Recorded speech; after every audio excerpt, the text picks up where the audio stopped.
Hi friends, ఎలా ఉన్నారు? అందరికీ వందనాలు. మేమైతే దేవుని కృప వలన చాలా బాగున్నామండి. ఈరోజు లంచ్ చూద్దామండి.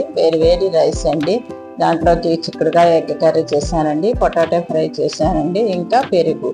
చిన్న మాట, శ్రమకాలంలో విశ్వాసఘాతకుని ఆశ్రయించుట విరిగిన పళ్ళతోనూ కీలు వసిలిన కాలుతోనూ సమానం. చూడండి, మనిషికి కష్టకాలం వచ్చిందనుకోండి, వాళ్ళు ఎవరి మీద ఆధారపడతాడో అనేదే వారి జీవితం నిర్ణయిస్తుంది.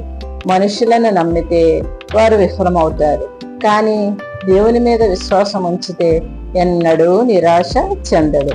విశ్వాసం లేని వ్యక్తిని నమ్మితే అది నొప్పి మరియు నష్టాన్ని తెస్తుంది. చూడండి, పన్ను విరిగిపోయిందనుకోండి, ఆ అన్నం తినలేము, నమలలేము. అలాగే కాలు జారిపోయింది అనుకోండి, నడవలేము. అలాగే విశ్వాసం లేని వ్యక్తి యొక్క మాటలు మధురంగా ఉంటాయి, కానీ పని ఎలా ఉంటుంది? ఇబ్బంది పెట్టేదేగా, మనుషులను నాశనం చేసేదిగా ఉంటుంది. కనుక మనుషుల మీద కాదు, దేవుని మీదనే ఆధారం ఉంచుదాం. విరిగిన పన్ను, జారిపోయిన కాలువలే కాకుండా విశ్వాసముగా ఉండే దేవుని పిల్లలలాగా ఉందాం.